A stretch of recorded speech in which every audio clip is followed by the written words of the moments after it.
Well, good morning. I'm Anna Palmer, CEO and one of the founders of Punchbowl News. Thank you so much for joining us this morning for the first in our series of virtual events on building trust in technology. A big thank you to Trusted Future for making this conversation possible. This morning, we are kicking off the series with a great interview, I expect, with Representative Eric Swalwell, the California Democrat. This is in the House Intel Committee and is also a member of the Judiciary Panel. Afterward, I'm going to be joined on the virtual stage by Maureen Olhausen and former FTC acting chairman and commissioner, and Ken Good, executive director of Trusted Future, for a fireside chat. Just a reminder, you can find Punchbowl News on all social media platforms at Punchbowl News, and we encourage you to share about today's event. With that, let's bring Representative Eric Swalwell to the virtual stage. Welcome, Congressman. Thank you so much for having me. All right, well, let's get to a few news of the day questions before we turn to the specific topic about trust in our future and privacy. First up, we were just talking about this backstage, CHIPS Plus. The Senate is going to be passing that bill today. It looks like the House could take it up as soon as Thursday. There's been a ton of debate about what should be included in this package, if it's just corporate welfare. What to you has been the most persuasive argument in terms of supporting this package?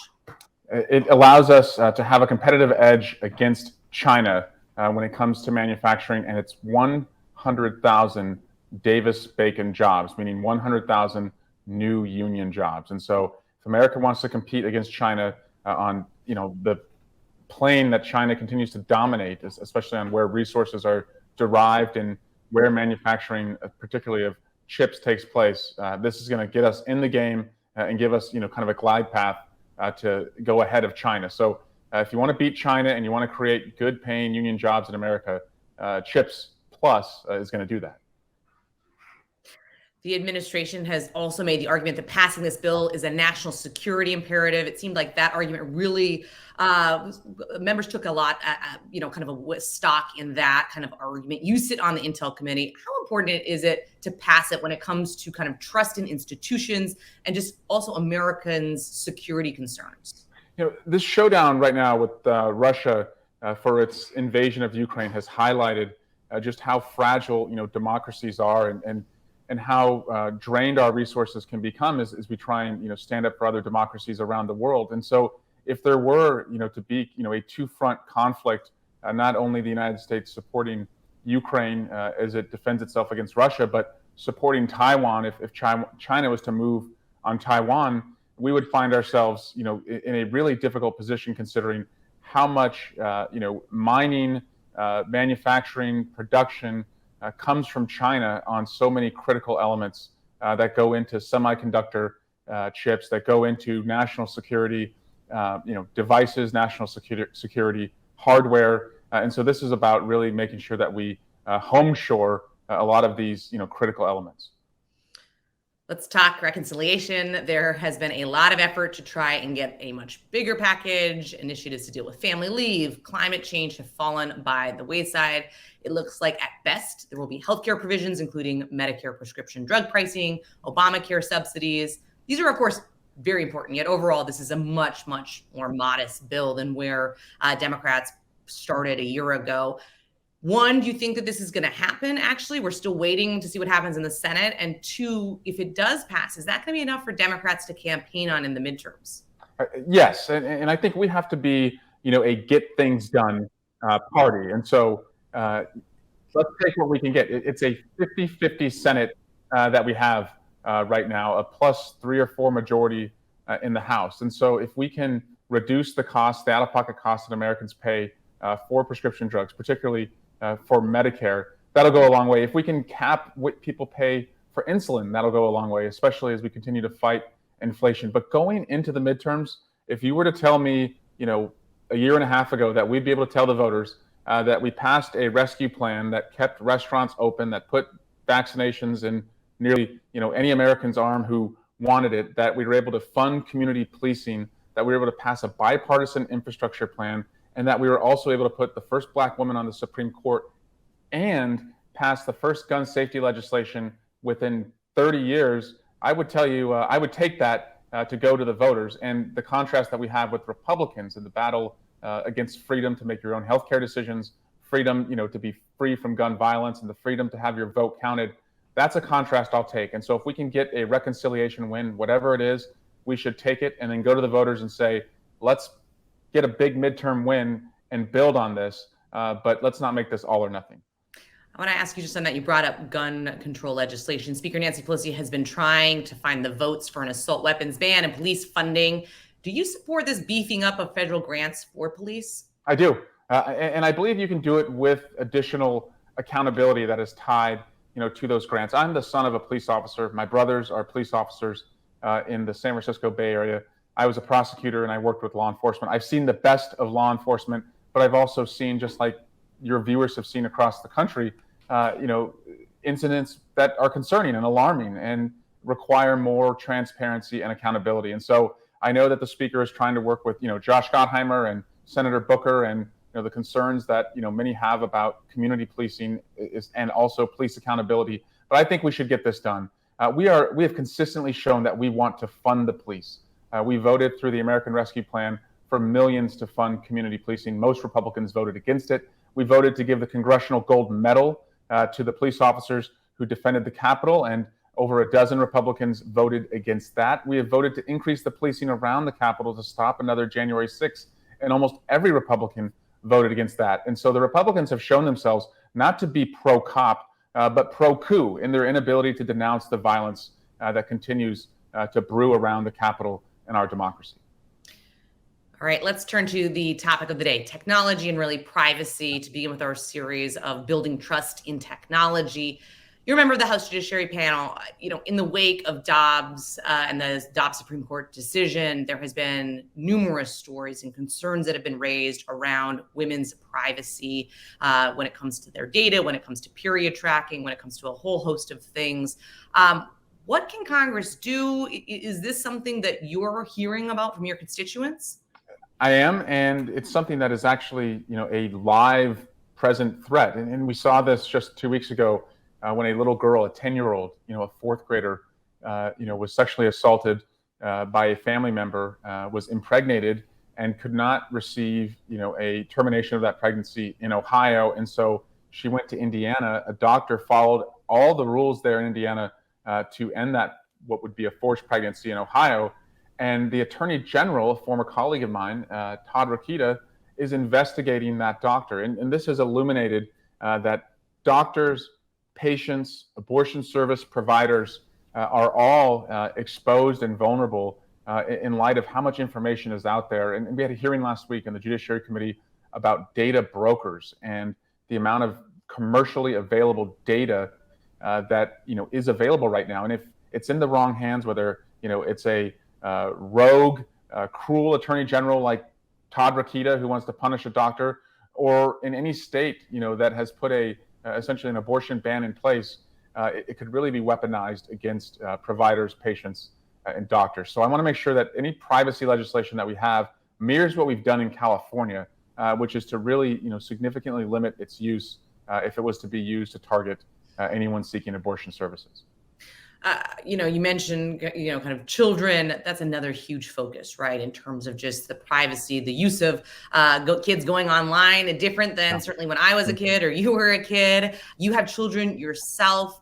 Where do you think Congress should be acting here when it comes to protecting children and today's technology, and really kind of for that technology of the future? Well, I was encouraged to see that the Energy and Commerce Committee marked up last week the American Data Privacy Protection Act. And it did put in place, algorithmic protections that required, annual reporting. But in California, we ban, and I believe that the federal law will do the same. We'll ban algorithmic targeting at minors, and I think that is, so important, especially when you think about, and I have a little girl, a 3-year-old, who I'm sure before I know it will want her own social media accounts. But when you think about, how these algorithms target minors and suggest how they should look or how they should act, and I think parents want to have more controls around that. So that is encouraging to me. But overall, I have to say, Anna, that I like the length that California has gone just writ large as it relates to privacy, and I'd like to see more protections in the federal bills that are being considered. And I believe that's why my colleague Anna Eshoo, who represents the heart of Silicon Valley, did not vote to move that bill out of committee. Talk about that. I mean, in terms of these privacy standards focused on children, there's obviously bills that are at that committee level, but do you think this is something that Congress could, should, will actually act on before the end of the year? Yes, and I think we can make that bill better. And the chairman, credit to the chair for the work that he's put into this. But I would really encourage him, to listen to California, particularly Bay Area members. And let's be honest, California is the heartbeat of America's digital economy. 50% of venture capital, starts in the Bay Area and ends in the Bay Area, and it's where you have an overwhelming amount of engineers, an overwhelming amount of startups, and just an overwhelming amount of innovation that makes its way to the rest of not just the country, the world. And that's why we have been the leader in the country on privacy, while other states and the federal government have lagged behind. So on particularly the targeting of abortion providers through data, California has already put in place restrictions on that. And then California, I think, would like, and I know the governor has weighed in on this with me and others, to make sure that we're not preempted, and that if we wanted to go farther, we would be able to go farther to protect kids and consumers in our state. You talk about Silicon Valley, the heartland of kind of, the future of what the technology is going to look like. Obviously, a lot of very big companies are based there. Senators Amy Klobuchar and Chuck Grassley have an antitrust bill in the Senate targeting some of those big tech companies. Your colleagues, Representatives David Cicilline and Ken Buck, have been working on one in the House. Both bills have stalled. What's happening there? Well, the security concerns, I believe, are catching up with the bills. And I'll say, David Cicilline is one of my closest friends in the House. I sit right next to him on the Judiciary Committee. We have been on the same team in more fights than against each other. And actually, we're both honest with each other about the positions we're taking in this, because I do oppose his legislation until the security concerns are addressed. And I'll just lay out what my concern is, being on the Intelligence Committee. It's, with the Open Markets Act, essentially, you take the Apple Store or the Google Play Store, where consumers, I believe, will buy an Apple phone because they like the fact that the Apple Store is curated and it protects you against, harmful apps or apps that, are not verified, or apps that, could steal your data, or apps that, could conduct phishing campaigns, because you have Apple's, intense vetting process. And it would essentially take the App Store and turn it into a flea market. And it'd be like telling any small business owner, say you make, custom jewelry and you have a shop on Main Street, but it would be telling you that you have to take anyone's jewelry and sell it in your shop, regardless of whether it's a real diamond or not. And so here, my concern is with Russia, as we're in this conflict, that Russia could flood an app store with apps that would, promote disinformation as it relates to our elections or as it relates to Ukraine. And China, who is the worst offender when it comes to intellectual property theft and economic espionage, would also be able to go into an app store. Apple would have to let them in, and they could flood the app store with apps that would vacuum up consumer data and send it back to China. And that's why, Leon Panetta and a number of former U.S. security officials have weighed in, saying that until these security concerns are addressed, we should really pump the brakes on this. Is there something that you think, do you have that you could actually support? It seems like this is one of those kind of odd bedfellows where you have Republicans for their reasons, Democrats for their reasons, looking to get on board on a big tech bill. Is there something that could be changed in the current legislation that would then make you support it? Yeah, and a great question. First, I've asked for a hearing, that either the Judiciary Committee or the Homeland Security Committee conduct a hearing with the NSA, the FBI, Department of Homeland Security officials, who can lay out exactly what this is going to mean for our national security. And by the way, we're seeing an escalation in ransomware attacks, and I just want to limit the ability for any bad actor to get into your device, whether you're an individual or a small business who, you keep that information on your device.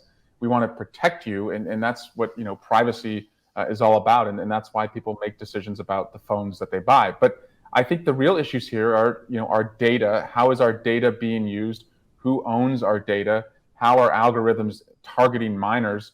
What privacy rights, do we have? And that's why I like the bill that's moving in energy and commerce, which I think is workable. And I don't see, the antitrust bill addressing the concerns that I hear from most folks. But again, I'm open to working with them. But I've also cautioned my colleagues who are supporting this antitrust bill that the Republicans are not in this for the reasons that you are. You may be in this for genuine concerns about how big companies are getting and what that means to consumers. Republicans are only in this to be punitive. They have this false belief that Google and Facebook are quote unquote shadow banning them, and that they're not able to get their beliefs out there, and that their posts are being kind of moderated and reduced as far as what appears in someone's timeline. That's just not true. And if you look consistently at Facebook as to who is the most popular on Facebook, it's consistently conservative voices. But this is just a punitive effort by Ted Cruz and Ken Buck. It's not because they have any genuine concern about consumer welfare. And that's what concerns me is, the bedfellows that we've made on the other side with this antitrust bill. So we've kind of been in the weeds, right? We've talked everything from the Dobbs decision. But that's what you guys do best. That's why people read Punchbowl. I appreciate that. Exactly. But I want to zoom up here. So we have women's privacy, we have children's privacy, we have antitrust issues around competition, and the distrust, which you kind of brought up among conservatives with some of these platforms. Talk about, do you just have from the 30,000 foot view about just kind of how do you build trust in technology today? How there's so much distrust when you look at a lot of just kind of public polling when it comes to these things. Is there anything that Congress can do, or that you think kind of needs to be done to help build that trust, build that relationship? That's a great question. I do think we need more of an ombudsman network in the federal government, people who are technologists, especially as it relates to artificial intelligence and the metaverse. People who can, run what we call in the intelligence community, red cell exercises, where you take a technology and you project it out for the worst case scenario and say, if misused, this is what this technology could become, and we wouldn't want that. And then as policymakers, having that information, you're able to guard against that. And I think that has to come from the executive branch, frankly, and it needs to come from people who work in the private sector today. It can't be only academics and only people who have worked in government. It needs to be people who are working on the front lines in the private sector in these fields today, and then have a Congress that's able to receive that information and protect against it. All right. Well, before I let you go, I couldn't let you go without asking you this question. There's been obviously a ton of talk about who's going to lead Democrats after the midterm election. Do you think it's time for new leadership, and who would you like to see as the next Democratic leader? Well, Speaker Pelosi has no intention of losing the midterms, as she reminds us every single day. And so I'm hoping that we're casting a vote for Speaker Pelosi. I'm excited to be a part of what I call the oldest of the youngest. I'm entering 10 years now. I was a baby when I was elected, single, no kids, could put 25 hours a day into the job. And now I've kind of grown up into the institution, having, 3 kids, getting married, a wife who works full time. And so I see these issues that everyday families face of childcare, planning for college, making sure your kids have the best schools, making sure your kids aren't, fearful of gun violence. And I see a Congress that also starts to look more and more like the rest of America, especially on the Democratic side. So many young leaders with young families who are living these issues. So, when a leadership change comes, I'm excited that, my class, especially 2012, I think is at the tip of the spear of what the future could look like. All right. Well, TBD on who you might support on that, but I'm sure we will continue to keep asking you that in the hallways. Congressman Swalwell, thank you so much for your time this morning. We really appreciate it. My pleasure. Thank you. All right. And now I'm going to introduce a video from our sponsor, Trusted Future, before our fireside chat. We're living at the greatest point in human history. We've created supercomputers that fit in our pockets. We've built networks that transmit libraries of information instantly. We've written software that can understand how we think. And with those things, we're living longer, healthier lives. We're driving breakthrough climate solutions. We're enabling people to do what was previously impossible. And we're making America more connected and inclusive. But we will never reach our potential if people can't trust the tools that make it possible. we have to work together to ensure that our digital ecosystem is responsible, inclusive, innovative, and trusted. Across our software, hardware, platforms, and services. Let's work together to realize humanity's potential. Let's work toward a trusted future.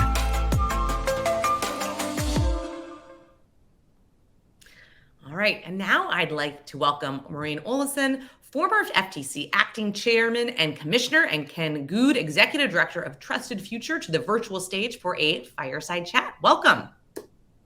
Thanks, Anna. All right. Well, we covered a ton of information here with Mr. Swalwell on privacy concerns and how they're central to so many different debates that are happening on Capitol Hill right now in the wake of the Dobbs decision, children's privacy, the antitrust legislation, and even more. Maureen, I want to start with you. Can you talk about legislation that you're focused on in this area, and what parts are important from your perspective to be included that people should be really focused on?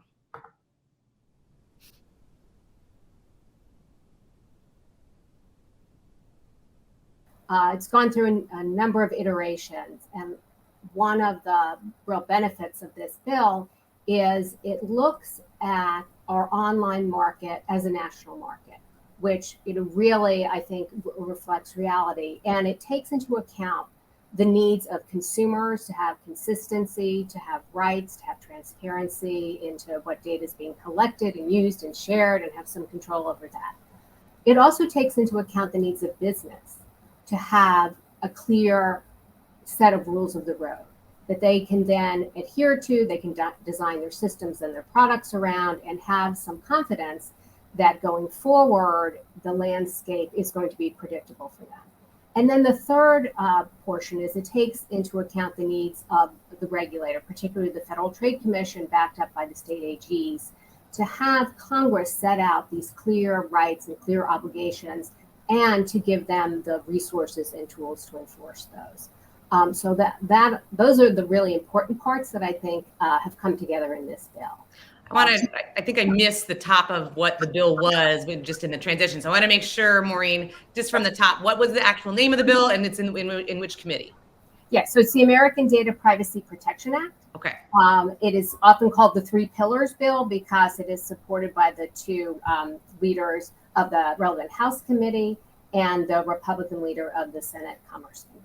Perfect. Thank you so much.